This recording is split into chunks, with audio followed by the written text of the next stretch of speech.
Movies जो India के moon mission से भी ज्यादा महंगी हैं, सीन्स के लिए रियल ब्लास्ट करवाना, रियल साइंटिस्ट के साथ बैठ के रिसर्च करना, mind bending plots, grand visuals और कंप्लीट रियलिज्म, ये खासियत है क्रिस्टोफर नोलन की मूवीज की।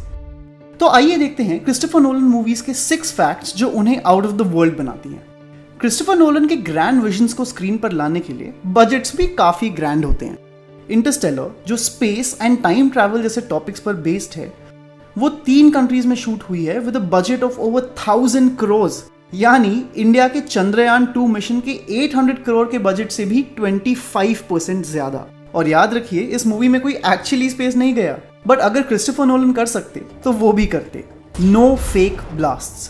क्रिस्टोफर नोलन सिर्फ असली धमाकों में बिलीव करते हैं, ये यकीन करना मुश्किल है, बट इंसेप्शन के इस आइकॉनिक ड्रीम सीक्वेंस में जो धमाके आप देख रहे हैं वो सब रियल हैं। दोनों एक्टर्स कोई ग्रीन स्क्रीन के सामने नहीं है। ये एक्सप्लोजन्स पेरिस के इस कैफे के बाहर एयर कैनन्स के साथ असली में क्रिएट किए गए हैं। फिर CGI यूज करके बस धमाकों को थोड़ा बड़ा बनाया गया है। और इस फैक्ट से आपको पता चल ही गया होगा, लेकिन क्रिस्टोफर नोलन को चाहिए रियल रिएक्शंस ओनली।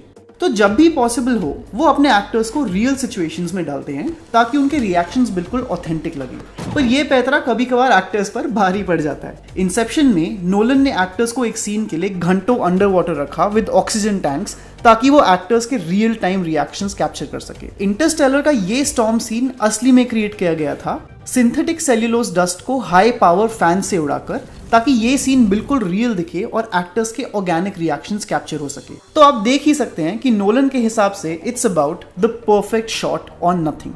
उनकी मूवी का हर सीन रियलिस्टिक, ब्यूटीफुल और परफेक्ट होना चाहिए, और इसके लिए वो काफी मेहनत करते हैं और करवाते भी हैं। इंसेप्शन के ड्रीम लेवल 3 पर हॉस्पिटल ब्लास्ट को परफेक्टली कैप्चर करने के लिए उन्होंने एक 20 फीट मॉडल बनवाया था जिसे ब्लास्ट किया गया।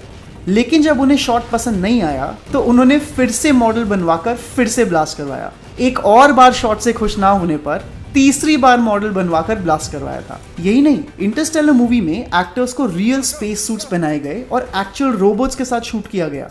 और जहां रोबोट्स और स्पेस सूट्स की बात आती है, क्रिस्टोफर नोलन मेक श्योर कि साइंस मीट्स सिनेमा। उनकी मूवीज भले ही फिक्शन हो, बट उनके रिसर्च और फैक्ट्स हमेशा एक्यूरेट होते हैं, चाहे वो स्पेस ट्रैवल के बारे में हो या ड्रीम मैनिपुलेशन। इंटरस्टेलर के लिए नोलन ने रियल साइंटिस्ट किप थॉर्न के साथ काम किया। किप थॉर्न की सिर्फ एक शर्त थी, मूवी में सारी थ्योरी सच होनी चाहिए। इंटरस्टेलर में mention theory of relativity, time dilation यानी टाइम का अलग अलग रेट पे चलना, ये सब साइंटिफिक रिसर्च पर बेस्ड है। और इस मूवी से साइंटिस्ट भी काफी इंप्रेस थे क्योंकि ये कंप्यूटर जनरेटेड ब्लैक होल किप थॉर्न के गाइडेंस में असली साइंटिफिक फॉर्मूला के साथ बनाया गया है। तो आप समझ ही गए होंगे कि Christopher Nolan always pays attention to detail. वो अपनी मूवीज में छोटी से छोटी डिटेल्स का बहुत ख्याल रखते हैं। इंटरस्टेलर के आइकॉनिक ओपनिंग सीन के लिए ये कॉर्नफील्ड प्लान करवाए गए बिल्कुल क्रिस्टोफर नोलन के स्पेसिफिकेशंस के अकॉर्डिंग, सिनेमैटिक इफेक्ट के लिए।